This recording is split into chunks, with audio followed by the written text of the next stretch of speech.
Hello everyone, let's continue our chapter 1 Water the Essence of Life from page number 12. Page number 11 तक हमने part 1 में already कर लिया है, आप पिछली वीडियो में जाके देख सकते हैं। तो चलिए शुरू करते हैं from page number 12। Page number 12 में आपको एक पिक्चर दिखाई गई है जिसमें बेसिकली बात की गई है रिवर की जर्नी की, और पिक्चर से उसको थोड़ा बताने की कोशिश की गई है। हालांकि ब्रीफ में इस टॉपिक को अच्छे से हम नेक्स्ट चैप्टर में करेंगे। तो इसमें एक ब्रीफ यहाँ पे दिया हुआ है, एक रिवर की जो जर्नी है वो आपको दिखाई गई है। रिवर की जर्नी शुरू होती है माउंटेन से। यहाँ देखिए ये आइस कैप यानी कि जहाँ बर्फ़ गिरती है तो बर्फ़ की चोटियाँ बन जाती हैं जिसको हम ग्लेशियर बोलते हैं। फिर जब उस पर सनलाइट पड़ती है तो वो पानी की फॉर्म में आ जाता है, जो बर्फ़ है वो मेल्ट हो जाती है और वाटरफॉल की फॉर्म में नीचे आती है जहाँ से वो रिवर शुरू होती है। तो ये रिवर की जर्नी दिखाई गई है। रिवर फिर वैली से होकर आती है, वैली यानी कि घाटी, जो माउंटेन के नीचे वाला हिस्सा होता है वहाँ पे घाटी बनी हुई होती है। तो जब रिवर बहुत ही हाई फ्लो के साथ नीचे आती है तो बड़े बड़े वहाँ पे गड्ढे होते हैं, वहाँ पे पानी स्टोर हो जाता है जिसको हम लेक के नाम से जानते हैं। यहाँ पे ड्यून्स दिखाए गए हैं यानी कि जो रेत के टीले हैं। तो नदी हर जगह से ही बहती हुई जाती है, चाहे वो डेजर्ट एरिया हो या फिर प्लेन नॉर्मल एरिया हो, हिली एरिया हो, हर जगह से ही बहती बहती एट लास्ट वो समुद्र में जाकर मिल जाती है। यहाँ पे हम जो टॉपिक करने वाले हैं वो है रिवर्स के बारे में, जो कि सबसे इम्पॉर्टेंट है इस मैप में। मैप को आप ध्यान से देखिए, इसमें कुछ इम्पॉर्टेंट रिवर्स बताई गई हैं जैसे कि ब्रह्मपुत्र, गंगा, यमुना, नर्मदा, ताप्ती, गोदावरी, कृष्णा, कावेरी। ये नदियाँ जो है ये हमारी इंडिया की कुछ मेन रिवर्स हैं जिनके बारे में हमें जानना ज़रूरी है। अब यहाँ पे क्या आपको बताया गया है कि कौन कौन सी जो रिवर्स हैं वो बे ऑफ बंगाल में गिरती हैं। बे ऑफ बंगाल कहाँ पर है? ईस्ट में है, पूर्व में है, यहाँ पर है बे ऑफ बंगाल। तो हमें ये देखना है कि कौन कौन सी जो रिवर्स हैं वो बे ऑफ बंगाल में गिरती हैं। और यहाँ लेफ्ट में क्या है? यहाँ है अरेबियन सी, अरेबियन सी। तो ये होता है हमारा वेस्ट साइड। तो हमें ये बताना है कि कौन कौन सी जो रिवर्स हैं वो ईस्ट साइड में जाकर गिरती हैं और कौन सी वेस्ट में जाकर गिरती हैं। हमने पिछले पार्ट में ये डिस्कस किया था कि रिवर्स जो है वो क्यों जाती हैं, वेस्ट साइड क्यों जाती है या ईस्ट साइड ही क्यों जाती हैं। ये डिपेंड करता है हमारी अर्थ के स्ट्रक्चर पर, हमारी जो लैंड फॉर्म होती है, धरती की जो शेप है, तो वो जिसका झुकाव जिस तरफ भी होता है वहाँ नदियाँ फ्लो करती हैं। तो यहाँ हम ध्यान से देखेंगे तो पाएंगे केवल 2 नदियाँ हैं जो कि अरेबियन सी में गिरती हैं, जो कि है नर्मदा एंड ताप्ती। बाकी सभी नदियाँ, चाहे वो गंगा है, यमुना है, ब्रह्मपुत्र है, गोदावरी, कृष्णा, कावेरी, वो सारी ही नदियाँ कहाँ गिरेंगी? बे ऑफ बंगाल में। तो ये आपको यहाँ पर ऑब्जर्व करना था और इसी को हमें फिल करना है नेक्स्ट एक्टिविटी में। Follow the flow in the map. You can see the rivers flowing in different directions. Some flow into the Bay of Bengal and some into the Arabian Sea. तो जैसा कि हमने discuss किया, कुछ जो है वो बे ऑफ बंगाल में गिरती हैं, कुछ अरेबियन सी में। तो आपको यहाँ पर बताना है कि कौन सी बे ऑफ बंगाल में गिरेंगी, कौन सी अरेबियन सी में। अभी हमने डिस्कस किया था केवल 2 ही नदियाँ, नर्मदा एंड ताप्ती, सिर्फ ये 2 ही नदियाँ हैं जो अरेबियन सी में गिरेंगी, बाकी सभी नदियाँ बे ऑफ बंगाल में गिरेंगी। तो यहाँ पर आप इन सबको लिखेंगे। Coming to next page, life in water. अब जो नदियों में पानी रहता है, चाहे ओशियन में है चाहे कहीं पे भी जो पानी है, उसमें भी एक लाइफ होती है, जीवन होता है, यानी कि उसमें भी पेड़ पौधे होते हैं और एनिमल्स रहते हैं, बर्ड्स रहते हैं, उसके बारे में हम पढ़ेंगे। Afreen notice that the rain had filled up the pond near the school ground. Afreen ने ये नोटिस किया कि जैसे ही बारिश आई उनके स्कूल ग्राउंड के पास में एक पोंड था, वो फिल हो गया था पानी से। शी कॉल्ड आउट टू ज्योति, उसने ज्योति को बुलाया। कम एंड लुक, आओ और देखो। They could see tiny fish swimming and a small frog sitting on a lotus leaf. वहाँ पे एक लोटस लीफ था जिसके ऊपर एक फ्रॉग बैठा हुआ था और छोटी छोटी सी फिश थी जो कि स्विम कर रही थी। तो ये सब वो देखते हैं। It is wonderful to see the variety of plants and animals living in water. How are they different from those living on land. वो कहते हैं कि कितना वंडरफुल है, कितना अच्छा लग रहा है कि अलग अलग तरह के प्लांट्स और एनिमल्स हैं वो पानी में हैं। ये जो धरती पे रहने वाले प्लांट्स और एनिमल हैं इनसे कैसे अलग हैं। क्या हम धरती पे रहने वाले प्लांट्स को अगर पानी में डालें तो क्या वो सर्वाइव कर पाएंगे, या फिर जो पानी में रहने वाले एनिमल्स और जो प्लांट्स हैं क्या उनको हम बाहर लेकर आए तो क्या वो वहाँ पर सर्वाइव कर पाएंगे, ये देखते हैं हम और डिस्कस करते हैं हमारी नीचे दी हुई एक और टेबल पर। टेबल है नेक्स्ट पेज पर, यहाँ पिक्चर्स में आप एनिमल्स देख सकते हैं। आते हैं नेक्स्ट पेज पर, animals on land and animals in water. यहाँ पे देखो हमें डिफरेंस बताने हैं। तो हमने लैंड के एनिमल्स को तो हम जानते ही हैं, ज़्यादातर क्वालिटीज़ उनकी हमें पता है, कैरेक्टरिस्टिक्स पता है। एनिमल्स इन वाटर, उनकी क्या खास बात है वो भी हम इसके साथ यहाँ पे डिस्कस करेंगे।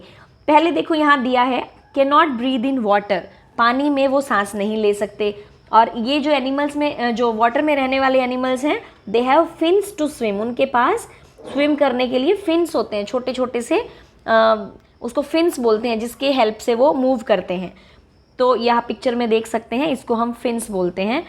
तो बाकी डिफरेंसेस चलिए हम वन बाय वन करके देखते हैं। पहला देखिए, अब ये जो है वो एनिमल्स लैंड वाले, ये पानी में ब्रीद नहीं कर सकते, लेकिन ये ब्रीद कहाँ करेंगे, breathe in oxygen present in the air.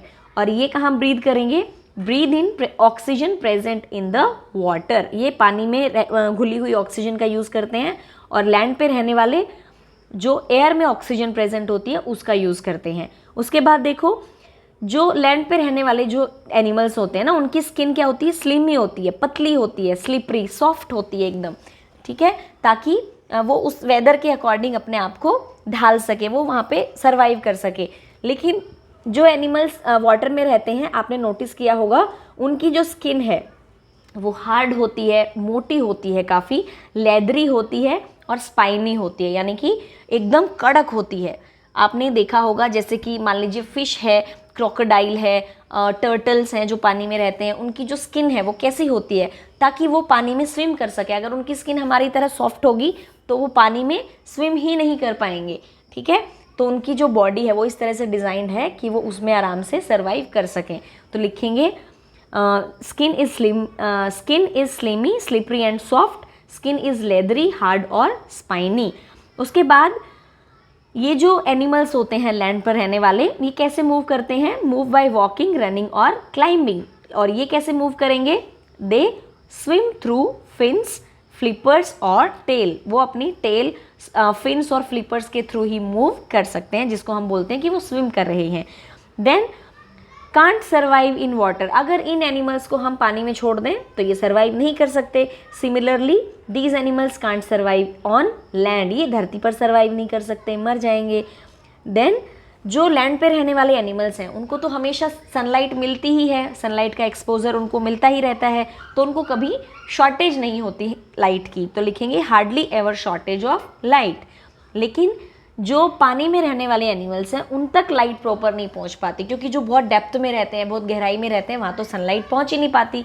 तो light is a limiting factor for water animals, उनके लिए लाइट जो है वो एक फैक्टर हो जाता है, जिससे उन तक लाइट पहुंच ही नहीं पाती है। तो इन सबको आप यहाँ पर लिखेंगे। आते हैं नेक्स्ट पेज पर, इन्फॉर्मेशन कार्ड। कुछ यहाँ पे आपको अलग तरह के एनिमल्स यहाँ पे दिखाई दिए होंगे, चलिए उनके बारे में जानते हैं। सबसे पहले है ड्रैगन फ्लाई। तो ये तो आपने देखा ही होगा, हमारे आसपास उड़ता रहता है, खासकर जहाँ वाटरी स्पेस हो, पानी की जो बॉडीज़ हैं वो हो। Dragonfly flies fast and lays egg near water, eats mosquitoes. ये क्या करते हैं, मॉस्किटो खाते हैं, मच्छर खाते हैं, और अपने अंडे कहाँ देते हैं, जहाँ पे पानी होता है, जैसा कि मैंने बताया वाटर बॉडीज़ के आसपास ही मिलेंगे, और बहुत फास्ट फ्लाई करते हैं। ये है water scorpion, insect with pincers, lives under water, breathe using a tail tube. इनकी एक टेल ट्यूब होती है, एक ट्यूब होती है पतली सी, जिसके थ्रू ये सांस लेते हैं, पानी के अंदर रहते हैं, और इनके पाइंसर्स होते हैं, ठीक है। ये पिक्चर में जैसे कि आप अच्छे से देख सकते हो, इसको बोला जाता है वाटर स्कॉर्पियन। नीचे देखिए पॉन्ड हीरोन, क्या होते हैं, a bird with long legs that stand still to catch fish. ये तो देखा होगा आपने, पॉन्ड हीरोन जो कि एक लंबी लंबी टांगों वाला बर्ड होता है, जो लगभग पानी में आपको खड़ा ही मिलेगा, और अपनी उसकी चोंच है वो भी लंबी होती है, जिसकी हेल्प से वो फिश को कैच करता है। ये देखिए fresh water turtle, a soft shelled turtle that lives in pond and rivers. जो दो तरह के होते हैं, एक टर्टल होते हैं जो पानी में होते हैं, एक टॉर्टोइस होते हैं जो लैंड पे रहते हैं। तो लैंड पे रहने वाले जो टॉर्टोइस होते हैं उनकी जो स्किन है, जो शेल है, वो बहुत हार्ड होती है कंपैरेटिवली टर्टल की थोड़ी सॉफ्ट होती है, क्योंकि उसको मूव करना होता है, पानी में स्विम करना होता है। तो ये पॉन्ड्स में और रिवर्स में आपको देखने को मिलते हैं। नीचे देखिए वाटर स्नेक, जो पानी में पाए जाने वाले स्नेक्स हैं वो हार्मलेस होते हैं, वो इतने खतरनाक नहीं होते। Snake that eats fish and frogs, वो क्या खाते हैं? फिश खाते हैं और फ्रॉग्स खाते हैं। ये देखिए रीड्स क्या होती हैं? Edge plants, grow along the edges of pond, tall and grass like. जो भी वाटर बॉडीज होती है उसके आसपास उगते हैं ये, इनको बहुत ज़्यादा पानी की ज़रूरत होती है इसलिए वो वहीं उगते हैं, इनको बोला जाता है रीड्स। नीचे है लोटस एंड वाटर लिली, तो ये दो तरह के यहाँ पे बताए गए हैं, लोटस एंड वाटर लिली। ये फ्लोटिंग होते हैं, फ्लोटिंग प्लांट्स होते हैं, लेकिन रूटेड होते हैं, इनकी जो रूट्स हैं वो अंदर होती है अंदर होती हैं पानी में, लेकिन ये फ्लोट करते हैं। Flowers float on water, roots stay in the pond bed, यानी कि ऊपर तैरती रहती हैं लेकिन जो उनकी रूट्स हैं वो नीचे धसी हुई होती हैं। ये है water hyacinth, then water hyacinth यानी कि फ्री फ्लोटिंग होते हैं, इनकी कोई रूट्स अंदर धसी हुई नहीं होती, ये ओवर द सरफेस हमेशा ही फ्लोट करते रहते हैं। A fast growing plant that floats and spread on water, ऊपर ही सतह पर, पानी की सतह पर ही ये फैले रहते हैं और फ्लोट करते हैं। तो कुछ एनिमल्स और प्लांट्स हमने देखे। इसके बाद एक एक्टिविटी दी गई है, activity number 8, visit a local water body like a pond, lake और an aquarium with your teacher और parents and observe life in and around the water body. तो आप अपने आसपास किसी पॉन्ड, कोई लेक, एक्वेरियम जो है वहाँ पे विजिट करेंगे अपने टीचर या पेरेंट्स के साथ और देखेंगे वहाँ पे आपको कौन कौन सी लाइव्स देखने को मिलती हैं, यानी कि कुछ प्लांट्स आप ऑब्जर्व करेंगे, कुछ एनिमल्स, और यहाँ पर लिखेंगे। एग्जाम्पल्स ऑलरेडी दिए हैं यहाँ पे 2। पहला है fish, round mouth facing upwards, जो गोल उसका मुंह होता है और ऊपर की तरफ होता है। फिन्स होते हैं जिसकी हेल्प से वो स्विम करती है। ऊपर यहाँ पे दिए गए हैं कि वो मूव कैसे करते हैं, तो इस तरह से आपको बताना है। फिर है पॉन्ड हिरोन, पॉन्ड हिरोन का भी हमने पढ़ा था, long and pointed thin legs होती हैं और ये यहाँ पे पिक्चर यहाँ पे बना सकते हैं हम। इसके अलावा कुछ और चलिए डिस्कस करते हैं। सबसे पहले है टर्टल आप यहाँ पर लिख सकते हैं। उसके बाद जो ऑब्जर्वेशन हम करेंगे एनिमल्स की वो हम यहाँ पे मेंशन करेंगे। पहले तो लिखेंगे नेम ऑफ द बर्ड और एनिमल, देन माउथ और बीक, क्या उनका मुंह है या फिर उनकी चोंच है, कैसे मूव करते हैं, लेग से, फीट से, फिन से। फिर उनका रफ डायग्राम बनाएंगे जैसे यहाँ पिक्चर में भी दिखाया गया है। पहले है फिश, अब फिश कैसी होती है? राउंड माउथ होती है, फेसिंग अपवर्ड रखती है हमेशा, और उनके फिन्स होते हैं जिससे वो मूव करती है, यहाँ पे पिक्चर बना दी है। पॉन्ड हिरोन लॉन्ग होते हैं, पॉइंटेड होते हैं, थिन लेग्स होती हैं, पतली पतली लंबी टांगे होती हैं, ये पिक्चर हो गई। बाकी यहाँ पे हम बना सकते हैं। चलिए सबसे पहले हम लिखते हैं टर्टल। अब टर्टल कहाँ मिलता है हमें? वाटर बॉडीज में। तो टर्टल को हम क्या लिख सकते हैं यहाँ पे? चलिए नेक्स्ट हम लिखते हैं टर्टल कहाँ पाया जाता है? पानी में, वाटर एनिमल है। तो इसकी अब कैसी क्या इसकी चोंच होती है या माउथ होता है? तो माउथ होता है और फेसिंग अपवर्ड ही होता है। तो जो तैरते हैं वो उनका हमेशा ही थोड़ा अपवर्ड रहता है माउथ। फिर मूव कैसे करते हैं? वो मूव करते हैं अपनी बॉडी से, या फिर उनको हम फिन्स भी बोल सकते हैं, उससे मूव करते हैं। यहाँ पे हम पिक्चर बना देंगे। उसके बाद है स्वैन जो है, उसके बाद है स्वैन। अब स्वैन की माउथ होती है या बीक होती है? बीक होती है, ठीक है। मूव कैसे करते हैं?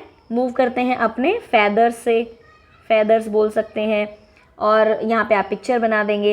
एक और यहाँ पे लिख सकते हैं आप फ्रॉग का माउथ होता है कि बीक? माउथ होता है, ठीक है। और मूव कैसे करते हैं? तो वो अपनी होल बॉडी से ही मूव करते हैं, लेग से भी करते हैं, और यहाँ पे हम कह सकते हैं वेब फीट। तो फ्रॉग मूव कैसे करते हैं? अपने वेब फीट की वजह से और अपनी लेग्स की वजह से वो मूव करते हैं। यहाँ पे आप पिक्चर बना देंगे। अब ड्रैगन फ्लाई, स्नेल, लीच, इन सब की भी यहाँ पे पिक्चर बना सकते हैं और उनके बारे में भी बता सकते हैं। आते हैं नेक्स्ट पेज पर। Draw the plants that you saw during the visit and label them with their local name. अब हमने कुछ एनिमल्स लिखे थे, यहाँ हम लिखेंगे टाइप्स ऑफ प्लांट्स। ये देखिए पहले यहाँ पे दिया है प्लांट फ्लोटिंग अबव वाटर, तो लिली है, वाटर लिली हमने देखा था, लोटस एंड वाटर लिली। आपके लोकल में उसको क्या बोलते हैं, यहाँ पे आप उसका नाम लिख देंगे। अब है plants under water, plants under water में आएगा कून टेल लिख सकते हैं, क्रिप्टोक्राइन कून टेल लिख सकते हैं, क्रिप्टो कोरियन लिख सकते हैं, और आपकी लोकल भाषा में उसको क्या बोलते हैं वो आप यहाँ पिक्चर देखकर लिख सकते हैं। उसके बाद है plants whose roots are in the water bed but are seen above the water, जैसे कि हमने देखा था वाटर लिली और लोटस, उनका क्या था, डीप रूटेड था लेकिन फ्लोट कर रहा था। तो ऐसे ही आप लिखेंगे, डकवीड लिख सकते हैं, वाटर लेटस लिख सकते हैं। तो इनको हम यहाँ पे लिखेंगे और आपकी भाषा में उसको क्या बोलते हैं वो भी आप यहाँ पर मेंशन करेंगे। एक्टिविटी नंबर 9 ये है, हम इसको चलिए करके देखते हैं। Take a piece of paper and put a drop of water on it, observe. हम एक पेपर लेंगे, उस पर हमने ड्रॉप्स डाली, फिर देखते हैं कि क्या होता है। Colour the paper with a wax crayon, अब क्या करेंगे, उस पेपर को हम क्रेयॉन से उसको कलर कर देंगे। Now put a drop of water on it, do you observe any change. अब आपने जब उस पर वैक्स क्रेयॉन किया तो क्या चीज़ आपको डिफरेंस लगा, ये डिफरेंस लगा कि जो पानी हमने उसके ऊपर गिराया वो पानी उस पर फ्लोट कर रहा था, उसकी सरफेस से चिपक नहीं रहा था। तो ये हमारी ऑब्जर्वेशन थी।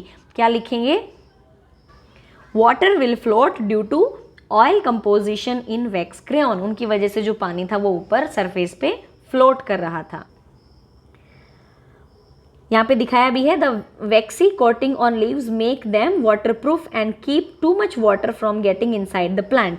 अब वो ऐसे प्लांट्स होते हैं जो हमेशा पानी में ही रहते हैं, अगर वो बाहर वाले प्लांट्स की तरह होंगे तो उनमें पानी बहुत ज़्यादा चला जाएगा। इसलिए नेचर ने उनको कैसा बनाया है, थोड़ा सा बाहर से उनकी वैक्स कोटिंग होती है, वाटरप्रूफ होते हैं वो, ताकि जितनी उनको ज़रूरत है उतना ही पानी उनके अंदर जा पाए। This help the plant stay healthy and not gate damage. इससे क्या होता है, जो प्लांट है वो हेल्दी रहेगा और डैमेज नहीं होगा। एक्टिविटी 10 पे दिखाया है, हु ईट्स होम, कौन किसको खाता है, a river food chain game. जैसे कि हमारे लैंड पे भी हम देखते हैं, हर जीव किसी न किसी का फूड होता है, फूड चेन हमने सीखी थी, 4th क्लास में भी पढ़ा था थोड़ा सा। इसी तरह से रिवर में भी फूड चेन हम देख सकते हैं।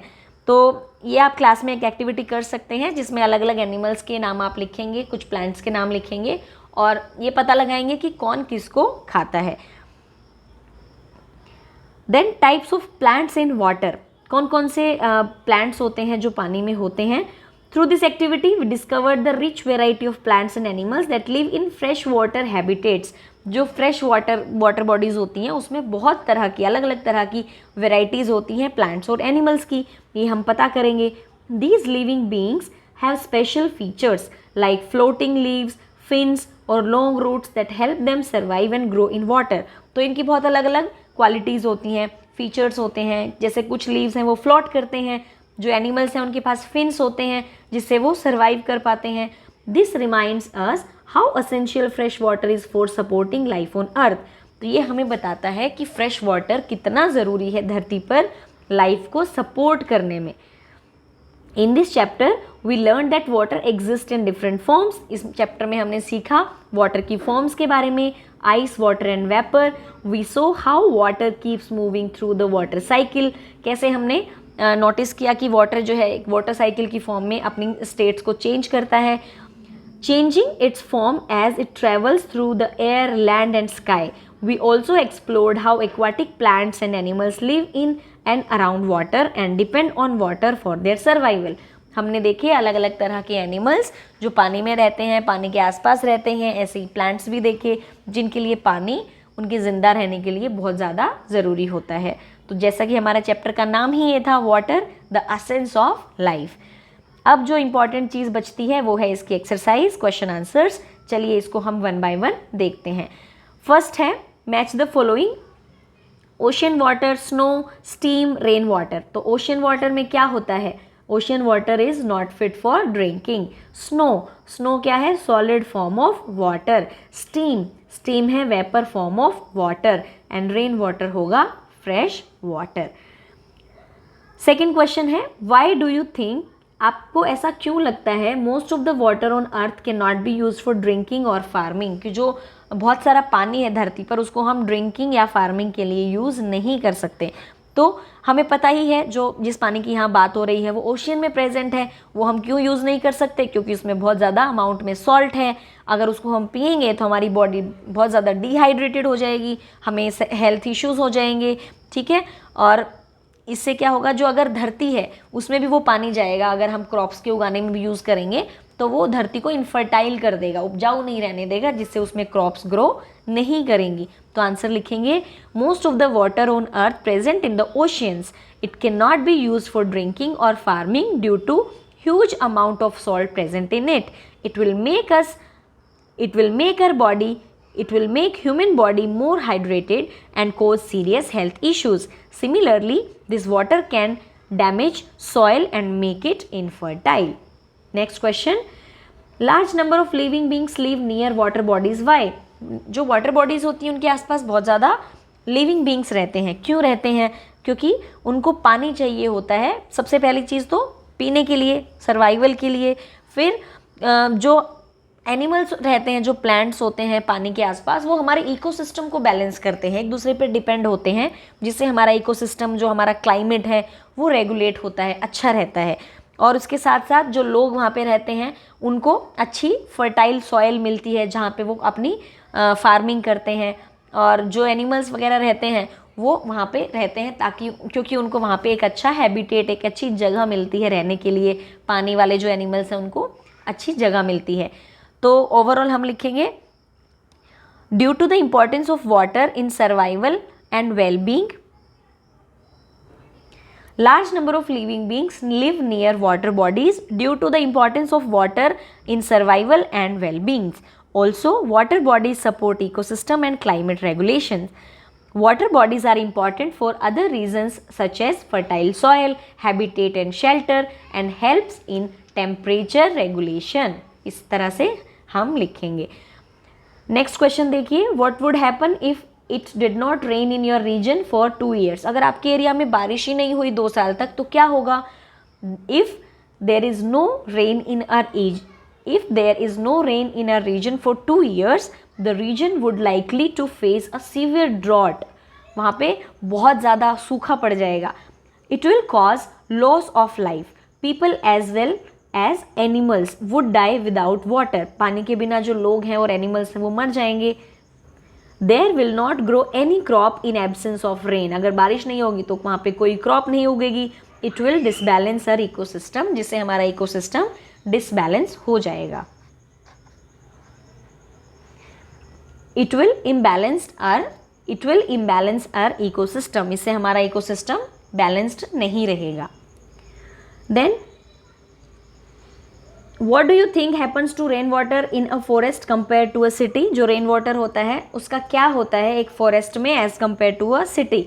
जैसा कि हमने बात की थी, सिटी में जो अपर सरफेस होती है अर्थ की वो बहुत हार्ड होती है, तो वहाँ से पानी पेनिट्रेट नहीं कर पाता और वहीं पे जमा हो जाता है, जिससे फ्लड वगैरह आ जाती है। लेकिन फॉरेस्ट एरिया में क्या होता है, सॉयल होती है, तो सॉयल से पानी इजीली पेनिट्रेट कर जाता है और नीचे जो अंडरग्राउंड वाटर है उसको फिल कर देता है, रिचार्ज कर देता है। तो आंसर लिखेंगे in a forest rain water is absorbed by the trees and stored underground. It will In a forest, rainwater is absorbed by the trees and stored underground. It will lower the risk of flood, while a city's concrete and hard surface would not allow water to get absorbed causes flood. उससे flood आ जाएगी, बाढ़ आ जाएगी। अब है can you design a house और school that conserve water wisely? क्या आप ऐसा घर या स्कूल डिज़ाइन कर सकते हैं जहाँ पे हम वाटर को यूज़ कर सकें, कंजर्व कर सकें? तो ये कैसे होगा? Yes, we can design a water wise house और school, integrate rain water harvesting, grey water recycling and smart irrigation technologies. जो सिंचाई वाली चीज़ है उसको हम स्मार्टली यूज़ करें, इस तरह से वहाँ पे डिज़ाइन कर सकते हैं। रेन वाटर जो है उसको हार्वेस्ट कर सकते हैं, इकट्ठा कर सकते हैं, और जो ग्रे वाटर है यानी कि जो पोल्यूटेड वाटर है, गंदा पानी है, उसको रिसाइकिल कर सकते हैं और यूज़ कर सकते हैं। इस तरह से हम अपने घर या स्कूल को डिज़ाइन कर सकते हैं। नीचे एक एक्टिविटी है जिसमें आपको पेपर से फिश बनानी दिखा रखी है, तो ये आप अपने आप से ही करेंगे। आई होप आपको चैप्टर अच्छे से समझ आया होगा. Let's meet in the next chapter. Till then keep learning.